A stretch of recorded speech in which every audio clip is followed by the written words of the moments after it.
After studying this module, you shall be able to know the different aspects of identity, learn about the various identity statuses, identify the two major viewpoints on personal identity, evaluate the relevance and appropriateness of personal identity theories, analyze the influences on identity development. Animals are divided by nature into kinds or species, the individuals of each kind having uniformly the same external figure and the internal disposition, but differing in both from the individuals of other kinds. Hence, identity of kind in contradistinction to every other kind. Subsequently, though the physical part of an animal is continually changing by perspiration and adaptation, yet it continues the same animal from birth to death, the same with respect to its life, its faculties, its temper and disposition. Thus, identity is predicted of an animal in contradistinction to every other animal. However, it should be remembered that not only humans but all animals have an identity of their own, and not only animals but plants as well as other inanimate things also have their identities. Identity is also attributed to works of art, changes in the component parts notwithstanding. A ship may have been repaired at different times till not a single original rope or plank is left. It is, however, held to be the same ship, not from its component parts, but from the same idea being applied to it in all its changes.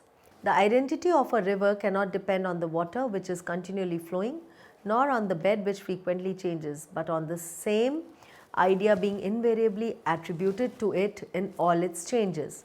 The name of a ship, of a river, or of any work of art tends to keep the mind steady in its idea of their identity. The identity of an animal or of a plant is the work of nature, independent of our ideas. The identity of a work of art through its different changes depends entirely on our ideas. Everyone knows that there are different species of animals and plants and can readily apply identity to one species in contradistinction to others. It is still more obvious to apply identity to an individual in contradistinction to any other individual or whatever species. The means by which that knowledge is obtained require to be explained, for they are not obvious. There is no difficulty with respect to works of art, the identity of which depends on our own ideas. But the identity of the works of nature is dependent of our ideas and is not obvious to any of our external senses. To explain our knowledge of that identity, we begin with the knowledge that every man or woman has of his or her own identity as the simplest case. The consciousness that every man has of himself and of his own existence qualifies all his actions. I am eating, I am walking, I am speaking. This is so natural that even children distinguish themselves from others. Now, if self qualify every present thought and action, it must also qualify every idea of memory, because that faculty recalls to the mind things as they happened. It is thus that I am made acquainted with my personal identity, that is, with being the person who saw the things mentioned above and every other thing recorded in my memory as said, done, or suffered by me. The same person, without regard to what changes my body may have undergone. The ideas of self and identity are closely related but are different constructs. The identity provides a sense of coherence and continuity, that is, while we may play different roles at times, we are indeed the same person. Thus, we are more than just the sum of our social roles. Gaining identity today is much harder than previously due to the major changes in society, laws, and traditional ideas. So, what is personal identity? Let's define it. Identity is people's concepts of who they are, of what sort of people they are, and how they relate to others. Identities are relatively stable, role specific understandings and expectations about self. My identity is defined by the commitments and identifications which provide the frame or horizon within which I can try to determine from case to case what is good or valuable, or what ought to be done, or what I endorse to oppose. Defining our own personal identity can take a lifetime, and to complicate matters, our identity changes throughout that period, whether or not we consciously undertake a process of personal development. So, what do we mean by personal identity? How can we answer the question, who am I? Personal identity is the distinct personality of an individual and is concerned with the persisting entity particular to a given individual. The personal identity structure appears to preserve itself from the previous version in time when it is modified. It is the individual characteristics arising from personality by which a person is recognized or known. Imagine waking up early morning without the knowledge of who you are. Life becomes a constant struggle, and to save one from such a struggle, we need personal identity. However, people suffering from amnesia do lead such a life. Identity from groups and community. We know our nationality, or at least most of us do. Although some people who have migrated or have dual citizenship may even find this difficult to be certain of.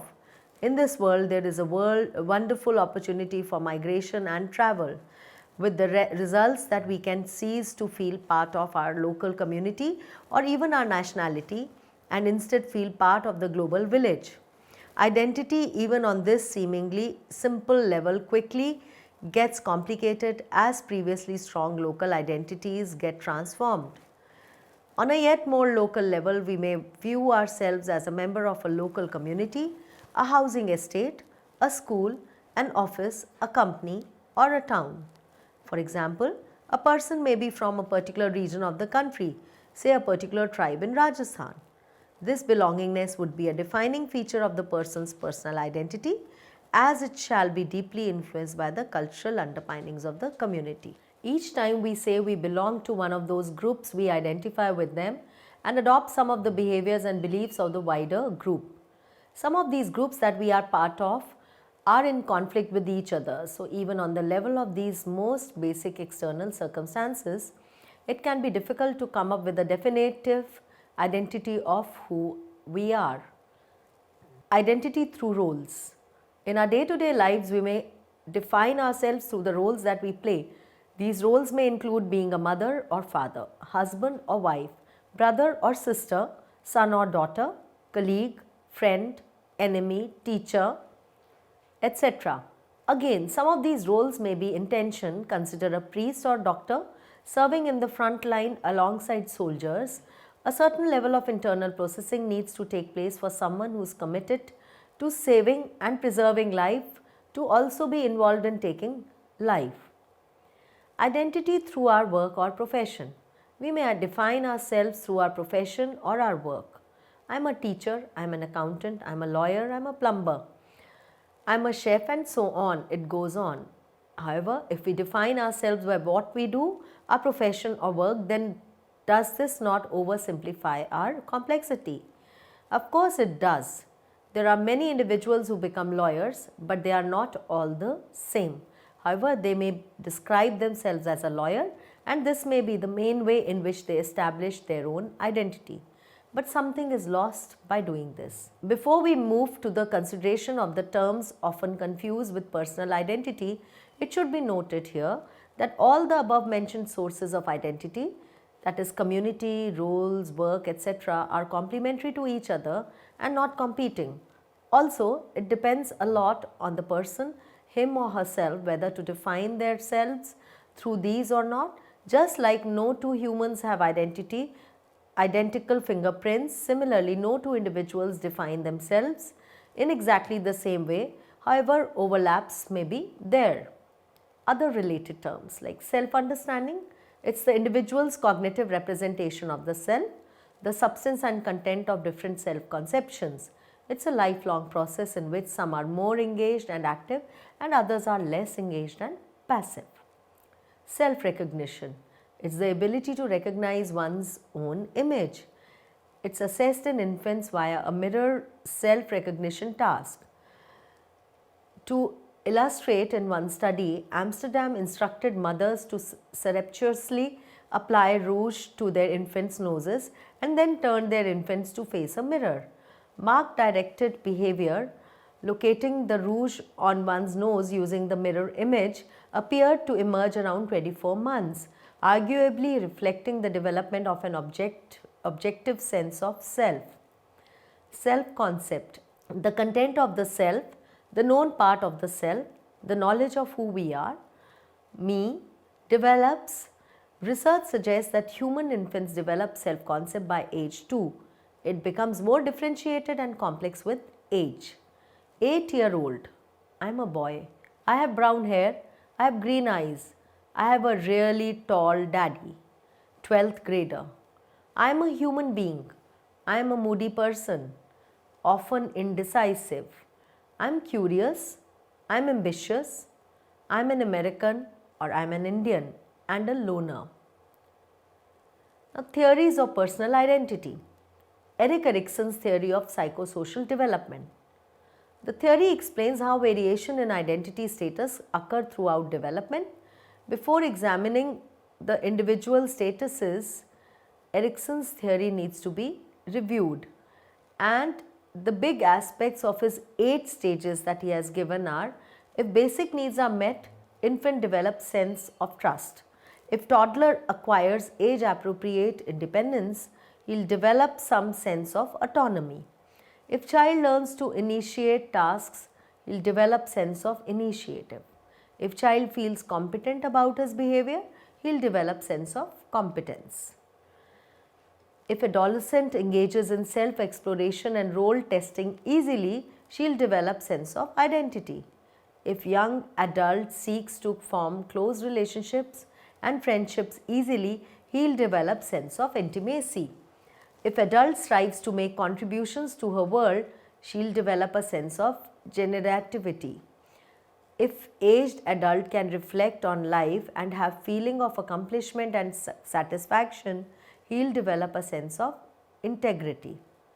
The adolescent's identity crisis. Identity formation is a lifelong task. Adolescents are experiencing lots of changes, and thus frustration can set in when trying to resolve the issue of roles and acquiring different selves. Some frustration is normal and referred to as identity crisis. Crisis comes from Greek word krisis, meaning turning point. It is a transition. Erikson thought the identity was discovered through an active process of trial and error, which created lots of anxiety. Some people never resolved their adolescent identity crisis. Identity consolidation is how one organizes and solidifies one's identity. Throughout development, this consolidation process is different at different stages. In early adolescence, that is puberty to mid-teens, is the period of destructuring. Middle adolescence, that is mid to late teens, is a period of restructuring. Late adolescence, late teens to 20s is a period of consolidation and testing of initial identities. The 4 statuses of identity. There is a 4-fold concept model that describes how individuals progress in their identity consolidation along a continuum from identity diffusion to identity achievement. This model is called the 4 statuses of identity by Marcia. The 4 statuses are a combination of our level of, firstly, crisis, period of identity development when individual is choosing among meaningful alternatives, that is exploration. Second is commitment, part of identity development when individual shows personal investment in what they are doing. Identity achievement, both exploration and commitment to personal involvement and decision making have chosen a career goal and stick to their values, are flexible and can change life goals based on their experiences, can appraise parents realistically, accepting some things and rejecting others. They choose friends and partners who help them become less dependent on parents. Identity moratorium. Exploration is present but commitment to personal involvement and decision making is not. A delayed exploration of identity, few firm commitments to career, high levels of anxiety, less certain of values than achievers, may experience rebellion or be critical of establishment, have guilt, disappointing parents. Identity foreclosure. Exploration is absent, yet commitment to personal involvement and decision making is present. Have avoided most exploration of any kind due to premature choices endorsed by parents, on surface appears as achievers but inside highly anxious, depressed or defeated. Avoid experimentation and conflict, just believe whatever parents said, have big respect for authority and often pick partners and friends on whom they can also be dependent like parents. Identity confusion, it's called diffusion. Both exploration and commitment to personal involvement and decision making are absent, have altogether avoided this identity crisis, also exhibit high levels of anxiety, rigid stereotypical behavior, they put off making life choices, lose selves in an endless absorption social life sex and drugs, loners and drifters from one job to the next, usually end up hospitalized or in therapy. Locke's psychological theory of personal identity, according to this, a person is a thinking intelligent being that has reason and reflection and can consider itself as itself the same thinking thing in different times and places, which it does only by that consciousness which is inseparable from thinking and as it seems to me essential to it. This view about what persons are leads to a view of personal identity, that is a view about what it is for something to remain the same person over time. For since consciousness always accompanies thinking and it is that makes everyone to be what he calls self and thereby distinguishes himself from all other things, in this alone consists personal identity, that is the sameness of a rational being, and as far as this consciousness can be extended backwards to any past action or thought, so far reaches the identity of that person. The view then seems to be this: a person X existing at t and a person Y existing at some later time t star are the same person if and only if they share the same consciousness. But what, you might ask, does it mean for X and Y to share the same consciousness? Locke's answer seems to be contained in the following claim: for as far as any intelligent being can repeat the idea of any past action with the same consciousness it had of it at first, and with the same consciousness it has of any present action, so far it is the same personal self. This explains why Locke's theory is sometimes called the memory theory of personal identity. For X and Y to be the same person is for them to share the same consciousness, and for them to share the same consciousness is for Y to be able to remember or repeat the idea of elements of the consciousness of X. Influences of identity development. As mentioned earlier, identity formation, which begins during adolescence, is a lifelong dynamic process in which a change is either the individual or the context opens up the possibility of reformulating identity. A wide variety of factors influence identity development. Personality. Identity status is both cause and consequence of personality characteristics. This dual relationship is evident from the discussion of Erikson's theory of psychosocial development in the preceding section. Adolescents who assume that absolute truth is always attainable tend to be foreclosed, as they tend to be rigid in their views and fail to explore the differences, whereas those who doubt they'll ever feel certain about anything are more often identity diffused. Young people who appreciate that they can use rational criteria to choose among alternatives are more likely to be in a state of moratorium or identity achievement. This flexible, open-minded approach helps them greatly in pursuing educational, vocational and other life goals. Family. Teenagers' identity development is enhanced when their families serve as a secure base from which they can confidently move on to their wider world. In families of diverse ethnicities, adolescents who feel attached to their parents and say they provide effective guidance, but who also feel free to voice their own opinions, tend to be in a state of moratorium or identity achievement. Bowlby's concepts of secure attachment and insecure attachment can be used to explain how family environment influences identity development. Peers. Interaction with diverse peers through school and community activities encourages adolescents to explore values and role possibilities.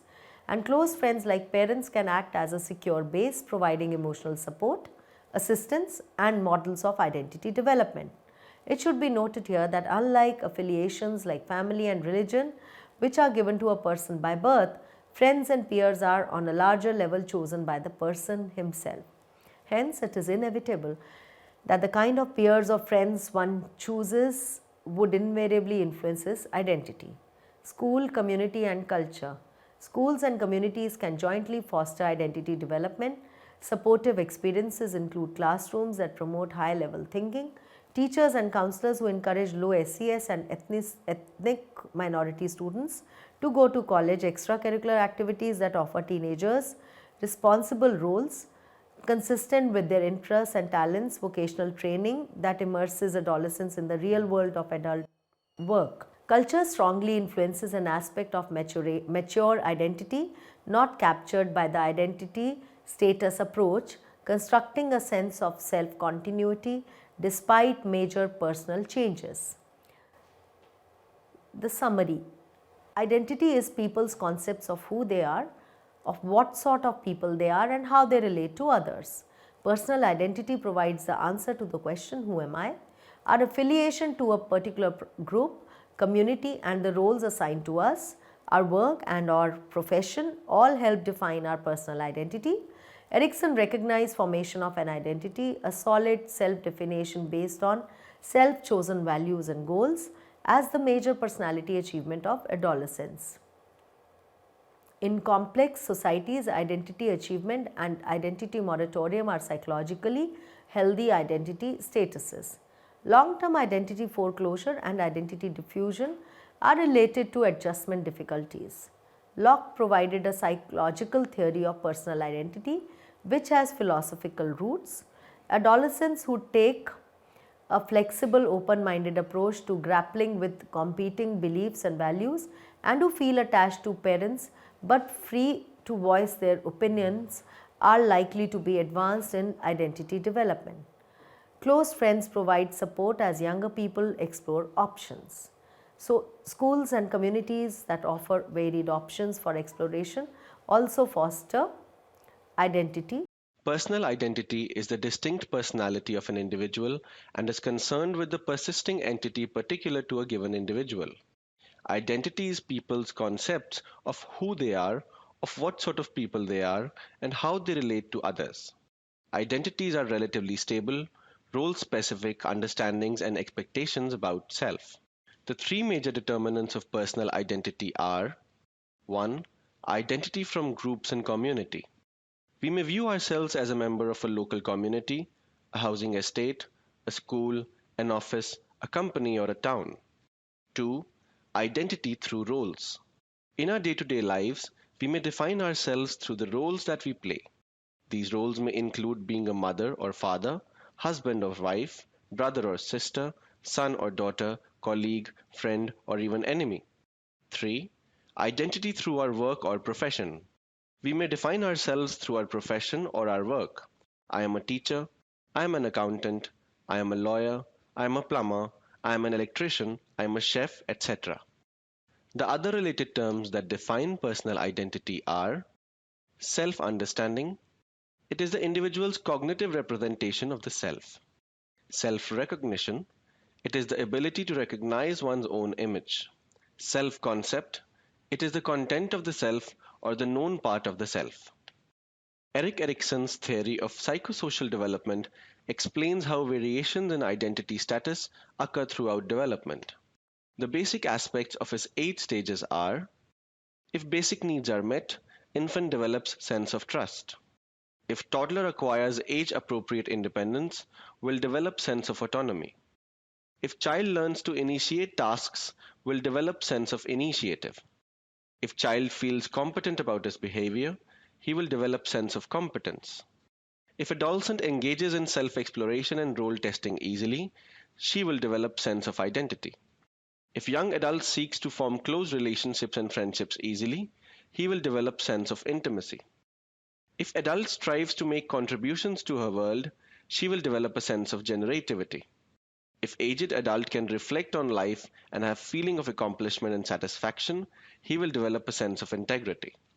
Identity formation is a lifelong task. Adolescents experience a lot of changes, and thus frustration can set in when trying to resolve the issue of roles and acquiring different selves. Some frustration is normal and referred to as an identity crisis.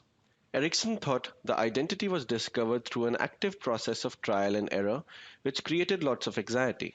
Some people never resolved their adolescent identity crisis. Identity consolidation is how one organizes and solidifies his or her identity. Throughout development, this consolidation process is different at different stages. 1. Early adolescence, puberty to mid teens. It is a period of destructuring. 2. Middle adolescence, mid to late teens. It is a period of restructuring. 3. Late adolescence, late teens to early 20s. It is a period of consolidation and testing of initial identities.